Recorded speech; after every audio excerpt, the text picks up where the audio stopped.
बिल्कुल ਉਹੀ ਮੈਂ ਤੁਹਾਨੂੰ ਪੁੱਛਣ ਲੱਗਾ ਵੀ ਹੇਮਕੁੰਟ ਸਾਹਿਬ ਦੇ ਦਰਬਾਰ ਤਾਂ ਖੁੱਲ੍ਹ ਗਏ, ਚਲੋ ਹੇਮਕੁੰਟ ਸਾਹਿਬ ਹਰ ਵਾਰੀ ਲੋਕ ਜਾਂਦੇ ਨੇ, ਚਲੋ ਐਤਕੀ ਕਰੋਨਾ ਕਰਕੇ ਪਤਾ ਨਹੀਂ ਕੀ ਹੋਣਾ, ਪਰ ਉੱਥੇ ਜਾ ਰਹੇ ਨੇ।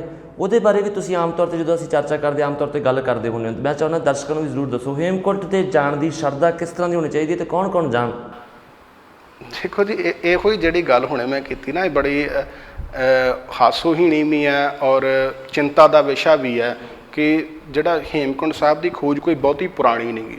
ਸਿੱਖਿਜ਼ਮ ਜਿਹੜਾ ਉਹਦੀ 500 ਸਾਲ ਹਿਸਟਰੀ ਹੈ ਔਰ ਹੇਮਕੁੰਟ ਸਾਹਿਬ ਦੀ ਜਿਹੜੀ ਖੋਜ ਹੈ ਉਹ ਕੋਈ 40-50 ਸਾਲ ਪੁਰਾਣੀ ਹੈ।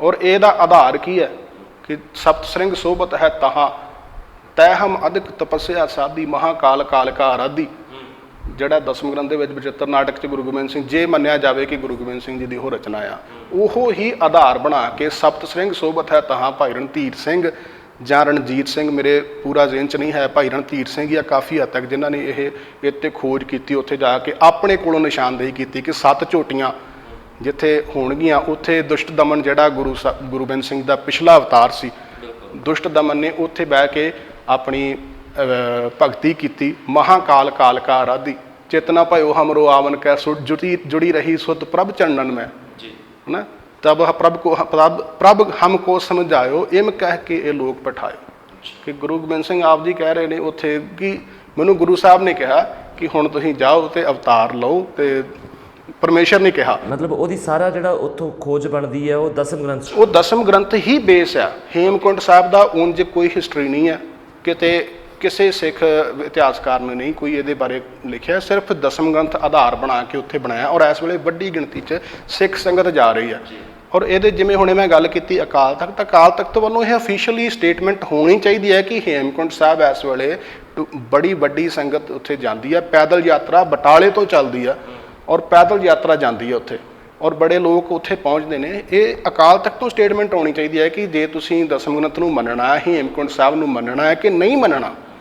ਉਸ ਵੇਲੇ ਅਕਾਲ ਤਖਤ ਸਾਹਿਬ ਵੱਲੋਂ ਕੋਈ ਸਟੇਟਮੈਂਟ ਨਹੀਂ ਆਉਂਦੀ, ਚੁੱਪੀ ਰਹਿੰਦੀ ਹੈ। ਤੁਸੀਂ ਇਹ ਕਹਿਣਾ ਚਾਹੁੰਦੇ ਹੋ ਵੀ ਹੇਮਕੁੰਟ ਸਾਹਿਬ ਉਹ ਜਾਣ ਜਿਹੜੇ ਦਸਮ ਗ੍ਰੰਥ ਨੂੰ ਮੰਨਦੇ ਨੇ ਔਰ ਦਸਮ ਗ੍ਰੰਥ ਦੀ ਉੱਤੇ ਵਿਸ਼ਵਾਸ ਕਰਦੇ? ਬਿਲਕੁਲ ਵਿਸ਼ਵਾਸ। ਜੇ ਤੁਸੀਂ ਕਿਤੇ ਜਾਣਾ, ਤੁਹਾਡੀ ਸ਼ਰਧਾ ਹੋਏਗੀ ਤਾਂ ਹੀ ਤੁਸੀਂ ਜਾਓਗੇ ਨਾ। ਜੇ ਤੁਸੀਂ ਯਕੀਨ ਕਰਦੇ ਹੋ ਕਿ ਗੁਰੂ ਗੋਬਿੰਦ ਸਿੰਘ ਜੀ ਪਹਿਲਾਂ ਦੇਵੀ ਦੇ ਭਗਤ ਸਨ, ਜੇ ਉਹ ਤੁਸੀਂ ਯਕੀਨ ਕਰਦੇ ਹੋ ਕਿ ਉਹ ਦੁਸ਼ਟ ਦਮਨ ਉਹਨਾਂ ਦਾ ਅਵਤਾਰ ਸੀ। ਦੁਸ਼ਟ ਦਮਨ ਦੀ ਕਹਾਣੀ ਜਿਹੜੇ ਮੇਰੇ ਵੀਰਾਂ ਨੂੰ ਨਹੀਂ ਪਤਾ ਉਹਨਾਂ ਨੂੰ ਮੈਂ ਦੱਸ ਦਿੰਦਾ ਕਿ ਜਿਹੜਾ ਰਕਤਬੀਰ ਜਦੋਂ ਹੋਇਆ ਨਾ, ਕਿ ਜਦੋਂ ਆਪਣਾ ਦੇਵੀ ਦੁਰਗਾ ਦੀ ਦੈਂਤਾਂ ਦੀ ਲੜਾਈ ਹੋਈ ਆ ਤੇ ਉਹ ਦੇਵਤਿਆਂ ਦੀ ਲੜਾਈ ਹੋਈ ਆ। ਦੈਂਤਾਂ ਦਾ ਇੱਕ ਵਿੱਚੋਂ ਦੈਂਤ ਸੀ ਰਕਤਬੀਜ, ਉਹਨੂੰ ਇਹ ਵਰਦਾਨ ਪ੍ਰਾਪਤ ਸੀ ਕਿ ਜਿੱਥੇ ਵੀ ਉਹਦਾ ਖੂਨ ਦਾ ਜਿਹੜਾ ਉਹ ਤੁਪਕਾ ਡਿੱਗੇਗਾ ਉੱਥੋਂ ਇੱਕ ਹੋਰ ਉਹਦੇ ਵਰਗਾ ਹੀ ਦੈਂਤ ਪ੍ਰਗਟ ਹੋ ਜਾਏਗਾ। ਸੋ ਉਹਨੂੰ ਮਾਰਿਆ ਨਹੀਂ ਸੀ ਜਾ ਸਕਦਾ। ਜਦੋਂ ਵੀ ਉਹਨੂੰ ਵੱਢਿਆ ਜਾਂਦਾ ਸੀ, ਕਿਤੇ ਤਲਵਾਰ ਨਾਲ ਮਾਰਿਆ ਜਾਂਦਾ ਸੀ, ਤੇ ਉਸ ਵੇਲੇ ਉਹਦਾ ਖੂਨ ਥੱਲੇ ਡਿੱਗਦਾ ਸੀ ਤੇ ਉੱਥੋਂ ਹੋਰ ਉਹਦੇ ਨਾਲ ਦੇ ਦੈਂਤ ਪ੍ਰਗਟ ਹੋ ਜਾਂਦੇ ਸਨ। ਇਸ ਕਰਕੇ ਉਹ ਲੜਾਈ ਖਤਮ ਹੋਣ ਦਾ ਨਾਂ ਨਹੀਂ ਸੀ ਲੈ ਰਹੀ।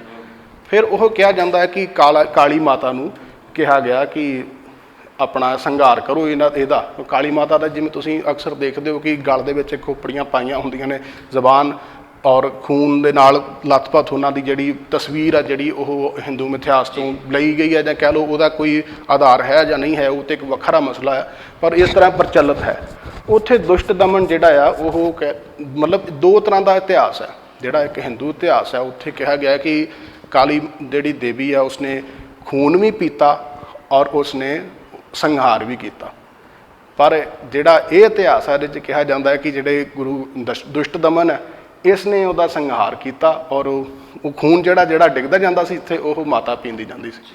ਸੋ ਜੇ ਇਹਨਾਂ ਚੀਜ਼ਾਂ ਦੇ ਵਿੱਚ ਤੁਸੀਂ ਯਕੀਨ ਕਰਦੇ ਹੋ ਤੇ ਤੁਸੀਂ ਫੇਰ ਹੀ ਉੱਥੇ ਜਾਓਗੇ ਸ਼ਰਧਾ ਲੈ ਕੇ ਕਿ ਇਹ ਕੀ ਹੋ ਰਿਹਾ, ਜਾਂ ਇਹ ਜੋ ਵੀ ਮੈਂ ਇਹਦੇ ਉੱਤੇ ਸੱਚਾਈ ਦੇ ਉੱਤੇ ਮੈਂ ਕਿਸੇ ਤਰ੍ਹਾਂ ਦਾ ਕਿੰਤੂ ਨਹੀਂ ਕਰਨਾ ਚਾਹੁੰਦਾ ਕਿ ਦਸਮ ਗ੍ਰੰਥ ਗੁਰੂ ਸਾਹਿਬ ਦੀ ਬਾਣੀ ਹੈ ਜਾਂ ਨਹੀਂ। ਇੱਕ ਬੜਾ ਵੱਡਾ ਇਹ ਆਪਣਾ ਤਾਂ ਸਿੰਪਲ ਜਿਹਾ ਬੜਾ ਵੱਡਾ ਵਿਸ਼ਾ ਹੈ। ਵਿਸ਼ਵਾਸ ਹੈ ਤਾਂ ਫਿਰ ਜਾਓ। ਮਤਲਬ ਸਭ ਇਹ ਦੱਸਦੇ ਵੀ ਅਸਲੀਅਤ ਇਹ ਹੈ ਕਿ ਉਹਨਾਂ ਦੀ ਜਿਹੜੀ ਖੋਜ ਬਣਦੀ ਹੈ ਸ਼੍ਰੀ ਹੇਮਕੁੰਟ ਸਾਹਿਬ ਦੀ, ਉਹ ਦਸਮ ਗ੍ਰੰਥ ਤੋਂ ਬਣਦੀ ਹੈ। ਬਿਲਕੁਲ ਬਿਲਕੁਲ। ਉਹ ਦੁਸ਼ਟ ਦਮਨ ਜੀ ਜੇ ਤੁਸੀਂ ਹੋਣ ਤੇ ਨੂੰ ਸਵੀਕਾਰ ਕਰਦੇ ਹੋ, ਜੇ ਰੱਖਦੇ ਹੋ ਤੁਸੀਂ ਆਪਣਾ ਅਵਤਾਰਵਾਦ ਦੇ ਵਿੱਚ ਯਕੀਨ ਰੱਖਦੇ ਹੋ ਕਿ ਜਿਵੇਂ ਤੁਸੀਂ ਇੱਕ ਹੋਰ ਟੇਪ ਭਿੰਡਰਾਂ ਵਾਲੇ ਜਿਹੜੇ ਹੈਗੇ ਸੰਤ, ਉਹਨਾਂ ਦੀ ਟੇਪ ਵਿੱਚ ਵੀ ਸੁਣਦੇ ਹੋ ਕਿ ਉਹ ਕਹਿ ਰਹੇ ਨੇ ਕਿ ਜਿਹੜਾ ਰਿਸ਼ੀ ਵਿਆਸ ਨੇ ਉਹਨਾਂ ਨੇ ਗੁਰੂ ਨਾਨਕ ਸਾਹਿਬ ਦੇ ਜਨਮ ਦੀ ਭਵਿੱਖਬਾਣੀ ਕੀਤੀ ਹੋਈ ਸੀ। ਸੋ ਇਹ ਮਤਲਬ ਜਿਹੜੀਆਂ ਭਵਿੱਖਬਾਣੀਆਂ ਦੇ ਵਿੱਚ ਤੁਸੀਂ ਯਕੀਨ ਰੱਖਦੇ ਹੋ, ਤੁਸੀਂ ਜਨਮ ਮਰਨ ਨੂੰ ਵਿੱਚ ਯਕੀਨ ਰੱਖਦੇ ਹੋ ਕਿ ਜੇ ਕੋਈ ਗੁਰੂ ਹੈ ਪੈਦਾ ਹੁੰਦਾ, ਉਹ ਕੋਈ ਨਾ ਕੋਈ ਵੱਡੀ ਰੂਹ ਹੁੰਦੀ ਹੈ, ਫਿਰ ਹੀ ਉਹਨੂੰ ਗੁਰੂ ਪਰਿਵਾਰ ਦੇ ਵਿੱਚ ਉਹ ਪੈਦਾ ਹੁੰਦਾ ਔਰ ਗੁਰਗੱਦੀ ਮਿਲਦੀ ਆ।